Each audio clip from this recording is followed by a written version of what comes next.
प्रहलाद जी ने कहा बिन मांगे यदि सब कुछ मिल गया तो प्रभु अब मांगने की जरूरत क्या है। तुरंत भगवान ने सिंहासन पर बैठाला,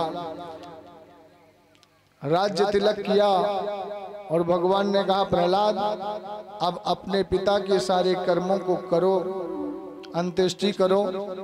अंत में जब इस धाम को छोड़ करके पृथ्वी से आओगे तो मेरा धाम तुम्हें मिला खुला मिलेगा, मेरे धाम के दरवाजे खुले मिलेंगे।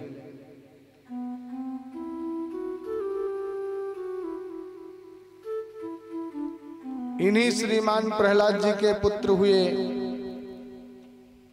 विरोचन,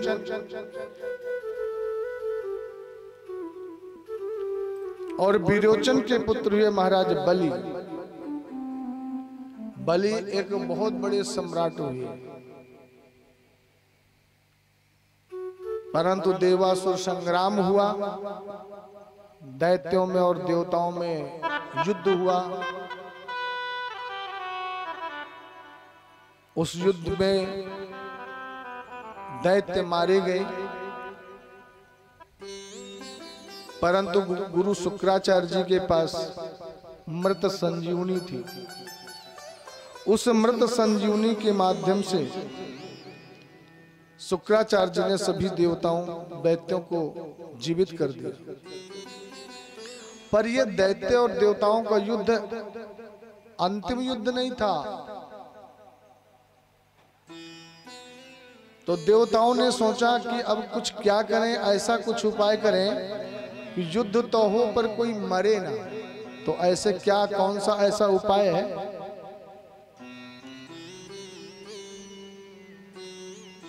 देवताओं ने भगवान के पास गए और भगवान से बोले प्रभु अब आप ही कुछ उपाय बताइए। तो भगवान ने कहा देवताओं इसका उपाय केवल एक ही है, समुद्र मंथन करो। पर देवताओं ने कहा सरकार हम अकेले कैसे ये समुद्र मंथन करें। बोले इसके लिए तुम्हें दैत्यों से भी मित्रता करनी पड़ेगी।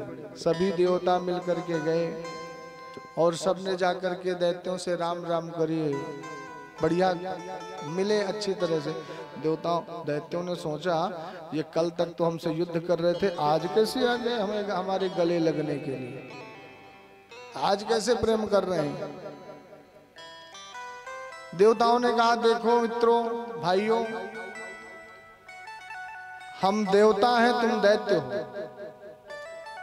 परंतु हम दोनों के पिता एक हैं, एक ही पिता की संतान है। माताएं भले ही हमारी अलग अलग हैं पर हमारे पिता तो एक ही हैं, इस नाते हम दोनों भाई भाई हुए। दैत्यों ने सोचा आज तो बड़ी मीठी वाणी बोल रहे देवता, चक्कर क्या है। पर दैत्यों ने कहा हाँ ठीक है हम भाई भाई हुए, हाँ बिल्कुल। तो देवताओं ने कहा देखो यदि हम भाई भाई हुए तो आए दिन हम आपस में लड़ते झगड़ते रहते हैं। बिल्कुल सही बात है, लड़ना झगड़ना तो बना ही रहेगा और जीवन पर्यंत बना रहेगा, क्योंकि तुम देवता हो हम दैत्य हैं। तो देवताओं ने कहा हमारे कहने का मतलब यह है कि चलो भाई भाई हैं, लड़े झगड़े कोई बात नहीं चलेगा, पर कम से कम वो लड़ाई में मरे तो ना। भाई जो भाई हमारा मर गया तो संख्या तो हमारी घटेगी ना, दुख तो हमें होगा ना, कष्ट भी हमें होगा। तो ऐसा उपाय कर ले कि मरना ना पड़े, लड़ो झगड़ो चाहे कितना। तूने कहा वाह ऐसा कौन सा उपाय है कि मरना ना पड़े और लड़ाई झगड़ा चलता रहे। अच्छा भाई क्या करना होगा तुम ही बताओ। देवताओं ने कहा देखो भाई यदि हम मिल करके समुद्र मंथन करें और उस समुद्र के मंथन करने से अमृत निकलेगा तो हम सब मिल करके पहले अमृत का पान कर लेते हैं, इसके बाद युद्ध करते रहेंगे, मरेंगे तो है नहीं, युद्ध युद्ध करते रहेंगे, आनंद लेते रहेंगे। अब तो महाराज पहले तो दैत्यों ने कहा नहीं नहीं नहीं ऐसा संभव नहीं है, यदि तुमने हमारे साथ धोखा कर दिया तो देवताओं ने कहा भाई हम एक बाप की औलाद हैं, एक बाप की संतान है, बोला हम एक दूसरे के साथ धोखा कैसे करेंगे? अरे लड़ाई झगड़ा बात अलग है, बाकी हम भाई भाई हैं, इसलिए बांट करके थोड़ा थोड़ा अमृत पान कर लेंगे, फिर मरना नहीं पड़ेगा। ठीक है। अब देवता और दैत्य दोनों एकत्रित भय समुद्र मंथन के लिए भैया विंध्याचल पर्वत को भगवान गरुड़ जी को आदेश दिए लेकर के आए, समुद्र के बीच में रख दिया। बासुकी नाग को आदेश दिया रस्सी बनने के लिए, बासुकी जी आगे रस्सी बन गए। अब बासुकी नाग का जो जहर है वो इतना साधारण नहीं है, एक बार मुख से फुसकार मार दें तो जाने क्या से क्या हो जाए। तो भगवान ने सोचा यदि देवता मुख की तरफ पड़ गए तो जल करके वैसे भी राख हो जाएंगे, इनको कैसे बचाएंगे? तो भगवान ने देवताओं से कहा देवताओं तुम कह देना कि हम उच्च कुल के हैं, हम देवता हैं, इसलिए हम मुख की तरफ पकड़ेंगे और पीछे की तरफ नहीं पकड़ेंगे, पीछे तो मलमूत्र निकलेगा, इसलिए हम पीछे नहीं जाएंगे। तुम दैत्य हो, तुम पीछे की ओर जाओ। अब देवताओं ने बासुकी नाग के पास आकर के ऐसे कहने लग गए, देखो हम देवता हैं, उच्च कुल में हैं, हमारा स्थान ऊंचा है, इसलिए देखो पीछे हम नहीं जा सकते, हम अग्रभाग में रहेंगे मुख की तरफ। दैत्यों ने कहा वाह ऐसे लग रहे हो कि बड़े बाप की औलाद तुम ही हो, हम क्या तुमसे कम है? देखो हम पीछे की ओर, हमें भी नहीं जाना, हम तो रहेंगे तो मुख की तरफ रहेंगे। अब देवताओं में बहस चल रही थी, तब तक भगवान आए और मेरे गोविंद ने कहा देवताओं देखो बड़े बाप की औलाद इन्हीं को बन लेने दो, तुम पीछे की ओर आ जाओ। सोई देवता तो आगे भैया पीछे की तरफ, दैत्य चले गए आगे की तरफ मुख की तरफ। अब जैसे समुद्र मंथन का आरंभ हुआ तो जैसे बासुकी नाग के मुंह से जैसे जहर निकलता तो आधे तो दैत्य जल करके राख गए, भस्मीभूत होने लग गए। अब दैत्य घबराए कि हे भगवान अब खाई तो खाई, आगे खामे तो राम दुहाई, यहाँ तो ये बिना मौत के मर रहे हैं, बड़े अच्छे बड़े बाप की औलाद अच्छा बने हम। पर फिर भी 14 रत्न निकले समुद्र मंथन में, उसमें से धन्वंतरी जी स्वयं अमृत का कलश लेकर निकले। 14 रत्नों में भगवान ने बांट करके दोनों पक्ष को दे दिया। ऐरावत निकला जो इंद्र को दिया गया, अश्व निकला जो दैत्यों को दे दिया गया, बारूणी निकली जो दैत्यों को दे दी गई। जब ये 14वां रत्न अंत में अमृत निकला तो अमृत का घड़ा लेकर जैसे धन्वंतरी जी आए, दैत्यों ने सोचा देवताओं का भरोसा नहीं है, ले और 9 2 11, सो दैत्य लोग अमृत का कलश लेकर के भाग गए। अब देवता घबराए, अब क्या करें सरकार, ये तो लेकर के घड़ा ही भाग गए, तो जिसलिए हम ये अमृत पाने के लिए इतना खतरा मोल लिए समुद्र का मंथन करवाया, वो तो हुआ ही नहीं। भगवान ने कहा ये मेरे प्रभु कहते हैं जिसको मैं जो पदार्थ प्रदान करता हूँ वही उसे प्राप्त होता है। मेरे प्रभु मोहिनी रूप धारण किए और मोहिनी रूप धारण करके दैत्यों के मध्य पहुंच गए। ये सुंदर मोहिनी रूप धारण किया कि दैत्यों ने जैसे प्रभु की रूप सुधा का पान किया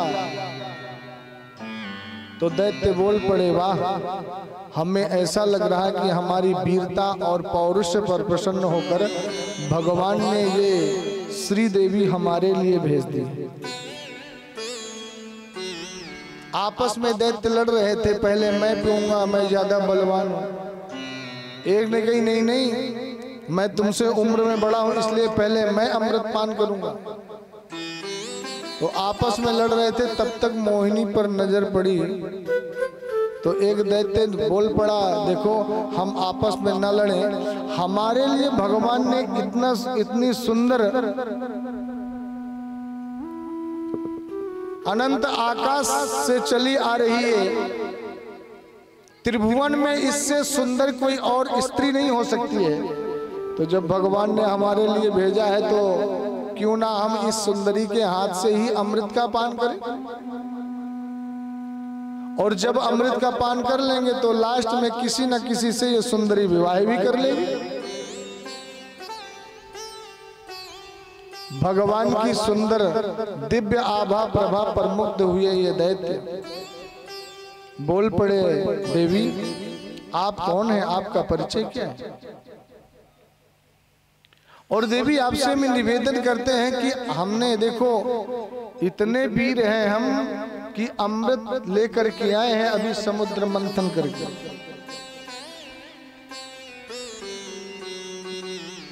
भगवान ने कहा आप जिस अमृत को लेकर के आए हो इस अमृत के लिए लड़ क्यों रहे हो। बोले बस कुछ चाहते हैं कि हम पहले पिएंगे, कुछ चाहते हैं हम पहले पिएंगे। अब ये नहीं हम समझ पा रहे कि कौन पहले पिए कौन बाद में पिए। हम चाहते हैं कि आप अपने हाथों से हमें ये अमृत का दान दो, अमृत पिलाओ। भगवान ने कहा कश्यप दायादा, हमने सुना था कि दैत्य कश्यप के पुत्र हैं और कश्यप तो बहुत बड़े विद्वान हैं, परंतु ये नहीं पता था कि इतने बड़े विद्वान के घर ऐसे मूर्ख बालक जन्म लिए होंगे। तुमसे बड़ा मूर्ख हमने कहीं नहीं देखा। दैत्यों ने कहा हे सुंदरी तुम हमको मूर्ख कहती हो। अरे हम यदि मूर्ख होते तो इतने बड़े समुद्र का मंथन करके अमृत जैसी औषधि लेकर ना आ जाते। भगवान ने कहा तो सुनो, यदि तुम मूर्ख नहीं हो तो एक कामनी पर भरोसा कैसे कर सकते हो जिस स्त्री को तुम जानते नहीं हो, पहचानते नहीं हो, उस स्त्री के हाथ अमृत जैसे अमूल्य वस्तु प्रदान कर रहे हो और वो भी चाहते हो कि मैं तुम्हें अपने हाथ से पिलाऊं। दैत्य आपस में एक दूसरे से बात करने लग गए, वाह मान गया देवी भरोसे लायक है भैया। देखो देखो यदि भरोसा ना करती तो हमको ये ज्ञान नहीं देती।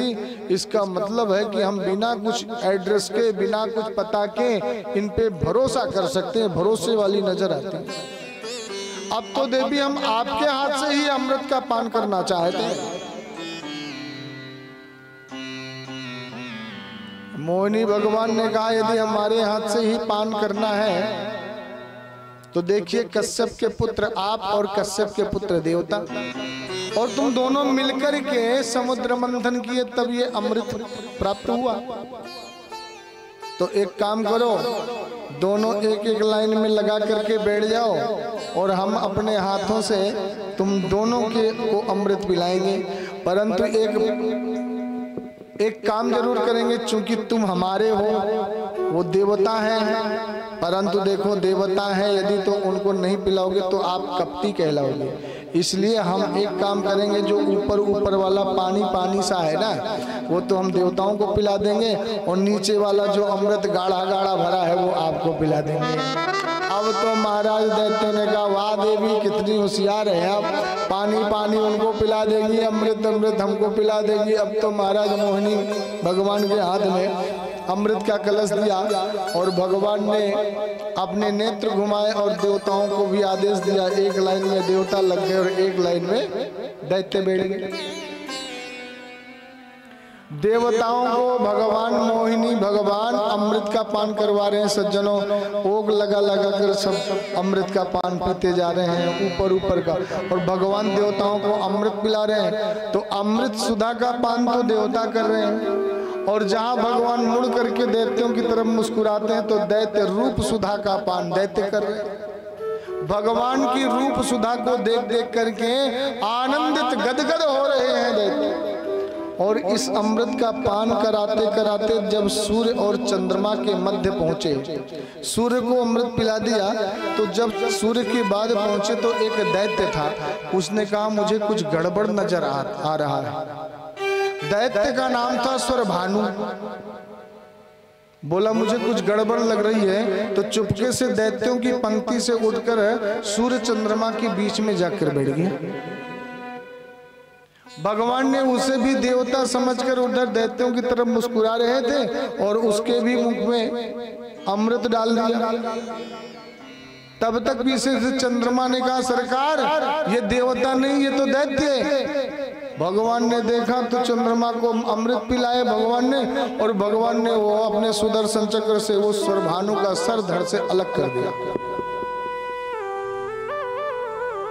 अब चूंकि वो अमृत पी चुका था तो ऊपर वाला जो धड़ था वो राहु बन गया और नीचे वाला जो धड़ है वो केतु बन गया। उसी को हम राहु केतु के नाम से जानते हैं सज्जनों। प्रेम से बोलिए राधे। इधर दैत्यों ने कहा लुट गए, हमारे साथ बड़ा अन्याय हुआ, धोखा हुआ, छोड़ेंगे नहीं, देवताओं को छोड़ेंगे नहीं। अब यहाँ पर देवासुर संग्राम ऐसा हुआ सज्जनों, अब चूंकि देवता अमृत का पान कर चुके थे तो इस मंडली में जितने भी दैत्य थे, जब यहाँ युद्ध हुआ तो सभी दैत्य मारे गए देवताओं के हाथ से, सब मर गए। अब दैत्य तो सब मर गए, देवता चले गए अपने अपने गंतव्य में। पर शुक्राचार्य जी ने कहा कि मैं इन्हें मरने नहीं दूंगा।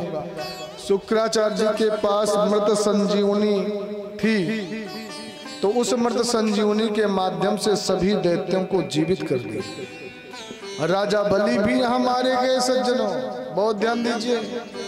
इस युद्ध में दैत्य और देवताओं के युद्ध में राजा बलि भी मारे गए। पर महाराज शुक्राचार्य जी ने आकर के राजा बलि को जीवित किया और राजा बलि से बोले राजन तुम देवताओं में सम्राट बनना चाहते थे, तीनों लोगों के सम्राट बनना चाहते थे,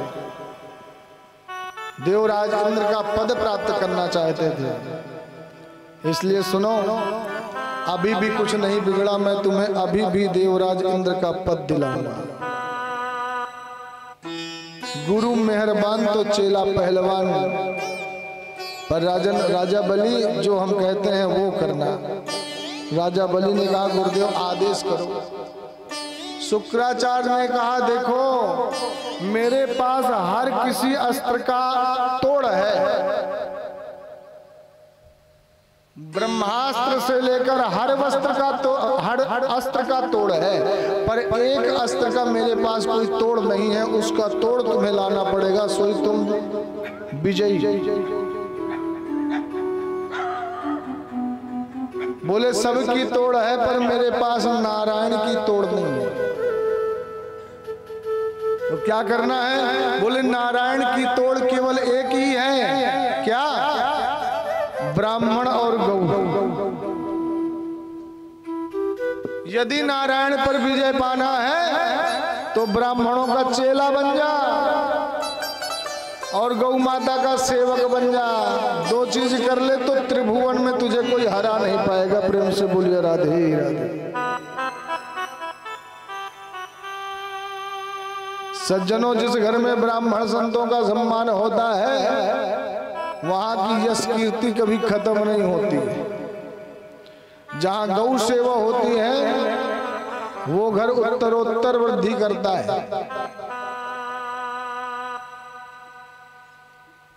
राजा बलि ने कहा तो गुरुदेव मुझे क्या करना है? बोले ब्राह्मणों को चकाचक खिलाओ और चकाचक दक्षिणा दो।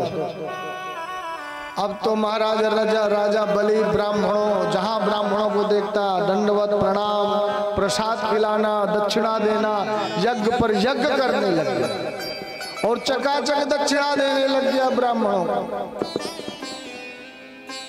सुंदर मालपुआ, देसी दूध की खीर बना कर चकाचक पवाने लग गया।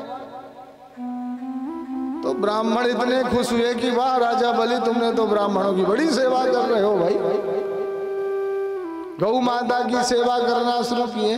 तो जब वर्षों बीत गए सेवा करते करते एक दिन ब्राह्मणों ने कहा राजन तुमने हमको बड़ी सुंदर दक्षिणा दी, बड़ी सेवा करी, आज तुम्हारी सेवा से हम प्रसन्न हैं, बोलो क्या चाहिए, मांगो वरदान। राजा बलि ने कहा सरकार और तो कुछ नहीं चाहिए, मैं तो केवल आपका दास रहना चाहता हूँ, आपकी कृपा चाहता हूँ, आपका आशीर्वाद चाहता हूँ। तो सभी ब्राह्मणों ने अपने तेज से एक दिव्य विमान का निर्माण किया, रथ का निर्माण किया और बोले राजन इस विमान पर बैठो, जब तक ये विमान में बैठे रहोगे त्रिभुवन में तुम्हें कोई परास्त नहीं कर पाएगा। अब तो महाराज राजा बलि उस विमान पर बैठा और सीधे देवलोक में कर दिया आक्रमण। जितने देवता थे सबके पसीने छुटा दिया, सब देवता अपने अपने भवनों को छोड़ छोड़ करके जंगल में भाग गए, कंदराओं में छिप गए। अब तो महाराज राजा बलि इंद्रासन पर बैठ गया। बड़े बड़े देवलोक की अप्सराएं राजा बलि की सेवा में उपस्थित हो गई। गंधर्व किन्नर आकर राजा बलि की स्तुति गाने लग गए, आरती करने लग गए। त्रिभुवनपति राजा बलि के सामने बड़े बड़े देवता नतमस्तक हो गए। सामने सभी देवता जो कंदराओं में घुसे थे एक दिन रोते हुए भगवान के पास पहुंचे, मेरे गोविंद के पास। स्वामी सुखदेव जी कहते हैं राजन जब देवता मेरे गोविंद के पास पहुंचे, प्रणाम किया और बोले प्रभु राजा बलि पर हम विजय नहीं पा सके। भगवान ने कहा राजा बलि से यदि आज मैं स्वयं भगवान होकर युद्ध करूंगा